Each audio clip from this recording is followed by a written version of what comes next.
Om Shanti. Spiritual energy is the biggest energy in the world. जिनके पास ये energy होगी वही संसार में बड़े बड़े काम करेंगे। विनाश काल में वही संसार को बहुत ज्यादा मदद कर पाएंगे और स्वयं की स्थिति को भी अचल अडोल रख पाएंगे। अगर ये स्पिरिचुअल एनर्जी नहीं होगी तो मन इधर उधर बहुत भटकता होगा।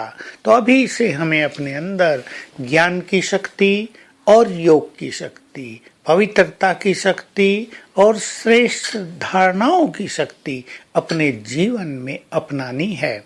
देखिए, सेवा से भी हमें शक्ति मिलती है, पुण्य कर्म भी हमें शक्ति देते हैं।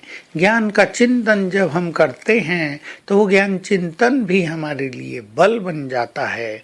पवित्रता का बल तो है ही, योग बल तो विश्व प्रसिद्ध बल है। इन सभी चीजों से हमें शक्तियां स्वयं में बढ़ती चलनी है, ताकि जब इस संसार में समाप्ति का काल आए, जब चारों ओर हाहाकार हो, तब हम अपनी स्थिति को अचल अडोल रखकर संसार को बहुत श्रेष्ठ योगदान दे सकें।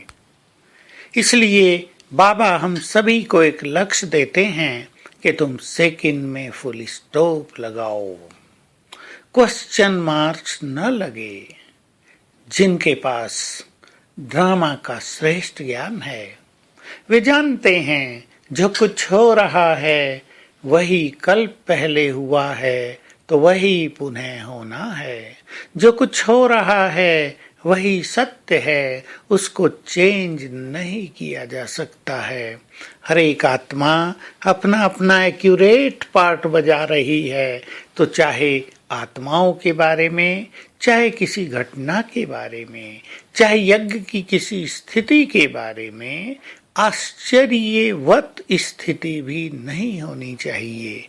हमें वंडर भी नहीं लगना चाहिए कि ऐसा भी होता है क्या, या ये इतने पुराने ज्ञान में चलने वाले भी ऐसा करते हैं क्या, क्योंकि कल पहले जो कुछ हुआ था वही तो हो रहा है, वही तो होना है।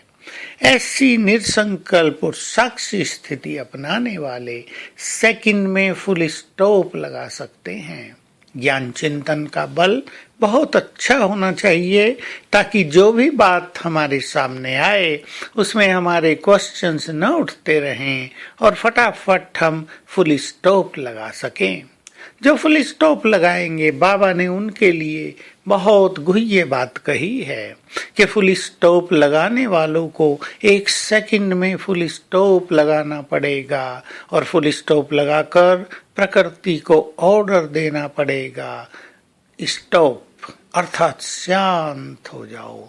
तो प्रकृति जब हाहाकार करेगी, जब ऐसा प्रतीत होगा कि प्रकृति सब कुछ नष्ट कर डालेगी, शायद कुछ भी शेष न बचे, तब हमें अपनी श्रेष्ठ स्वमान की सीट पर बैठकर प्रकृति को ऑर्डर देकर शांत करना होगा।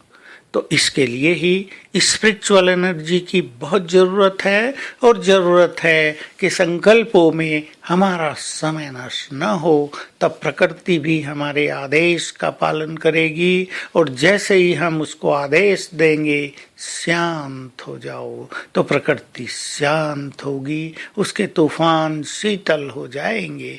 हम ये जानते हैं कि प्रकृति को संहार करना ही है, पर कभी कभी ऐसी आवश्यकता होगी कि कुछ समय के लिए स्टॉप। तो ये बहुत बड़ा कार्य हम सबको करना है। आज सारा दिन हम इन दो स्वमान का अभ्यास करेंगे। मैं पवित्रता का फरिश्ता हूँ और प्रकृति का मालिक हूँ। प्रकृति का मालिक और बाबा परम धाम में हैं, उनसे पवित्र किरणें मुझ में समा रही हैं, और मुझसे ये पवित्र किरणें चारों ओर फैल रही हैं। प्रकृति के पांचों तत्व इन्हें रिसीव कर रहे हैं। कभी सामने ग्लोब देखकर सकाश देंगे, तो कभी सागर के जल को सकाश देंगे, ताकि सभी तत्व पुनः सतो प्रधान हो जाएं और आज्ञाकारी बन जाएं, क्योंकि अग्नि और पानी से ही बहुत ज्यादा महाविनाश होगा और दोनों पर हमारा कंट्रोल हो। और कंट्रोल तब होगा जब हम प्रकृति के मालिक बनेंगे, स्वमान की सीट पर रहेंगे। ओम शांति।